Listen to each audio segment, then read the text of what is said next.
Hoy vamos a hablar de la no violencia. ¿Por qué elijo este ser el primer tema a platicar contigo?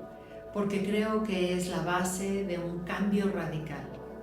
En la época que estamos viviendo, en este momento, nos hemos acostumbrado a violentar. Y violentamos en muchísimos sentidos que ni siquiera nos damos cuenta.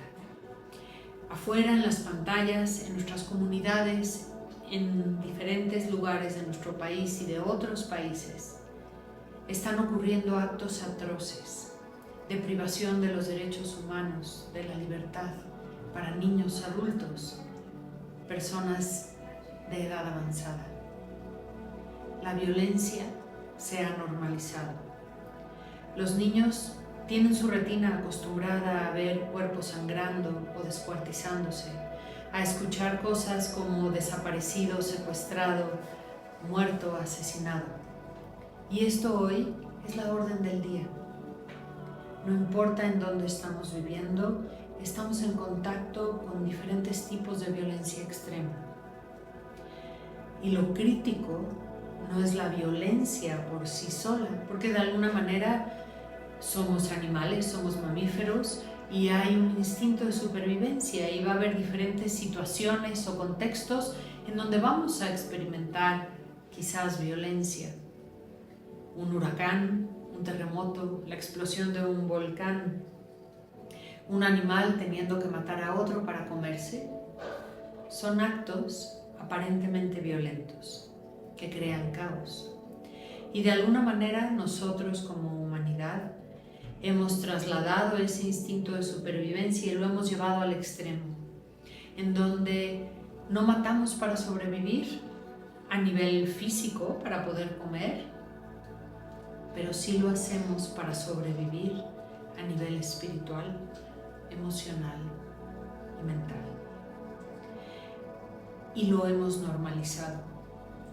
Hoy encarcelar, matar, humillar o quitarle los derechos a una persona que piensa diferente a mí, que lleva un color de piel diferente, que tiene un sistema de creencias o un estilo de vida que a mí no me gusta, es suficiente motivo para ejecutar estas acciones de violencia.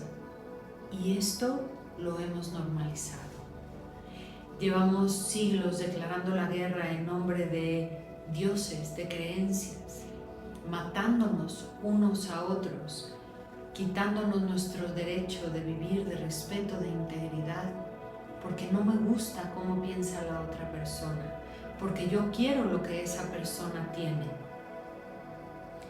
Y esto no comenzó allá afuera, en el macrocosmos a gran escala. Esto comenzó aquí adentro, en mi corazón,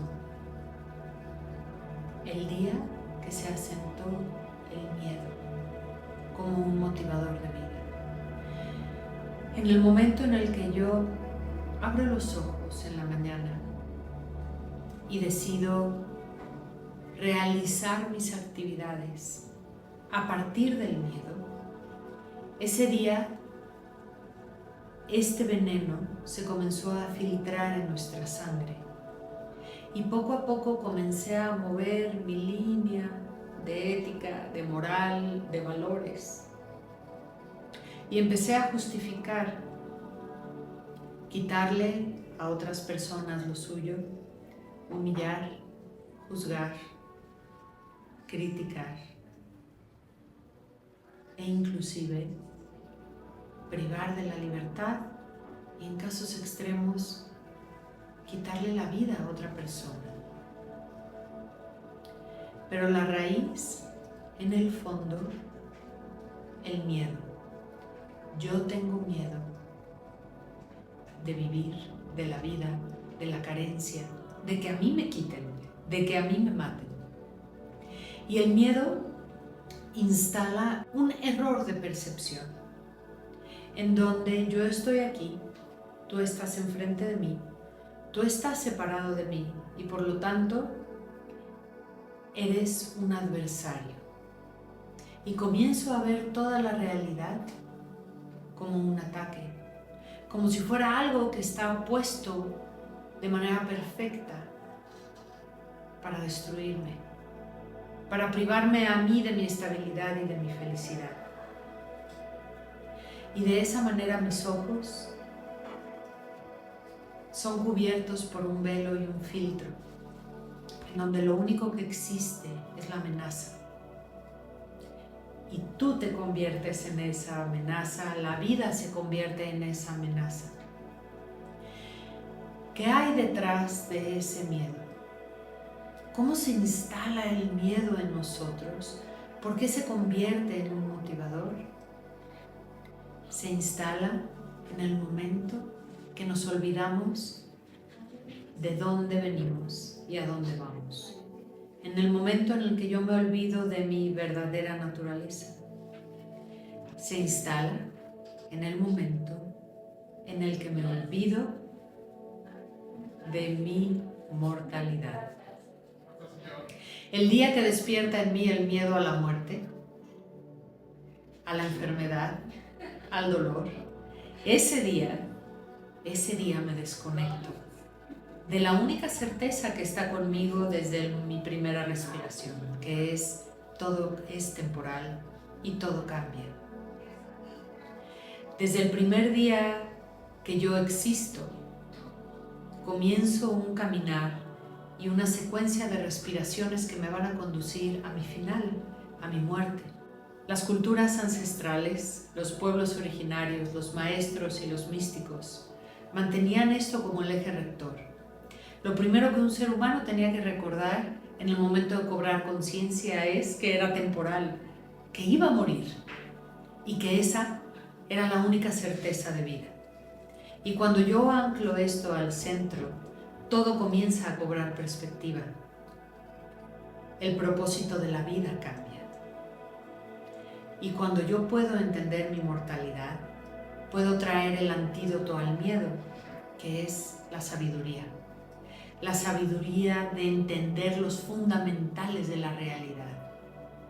Cuando yo dejo entrar al miedo, pierdo la sabiduría y entro en la ignorancia. En la ignorancia de creer que nada va a cambiar, que yo no voy a morir, que no voy a envejecer, que nunca voy a enfermar y que nunca voy a sentir dolor. Y estas son mentiras, son falsedades con las que habita y en donde se sustenta el miedo. Y me crean una profunda infelicidad, control, y me llevan a comportamientos extremos.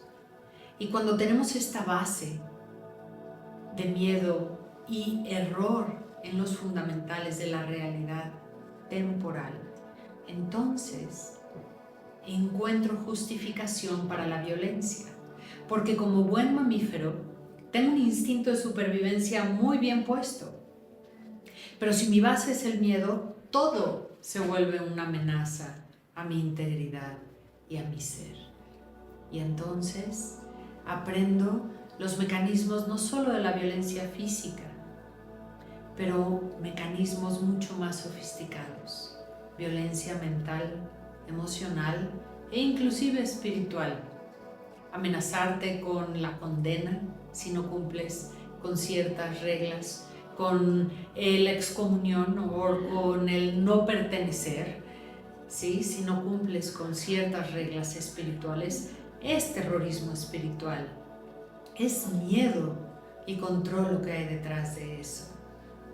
Y cuando ejercemos miedo, tenemos por resultado más miedo y eso nos da un ser humano y una comunidad en violencia. Mientras sigamos manteniendo eso como el eje rector, entonces gobernará la guerra. ¿Qué podemos hacer? ¿En dónde está el antídoto? ¿Cómo podemos abrirnos la puerta a que sea de otra manera? ¿A que el centro y el eje conductor de la humanidad no sea el miedo? Quédate aquí y vamos a explorarlo.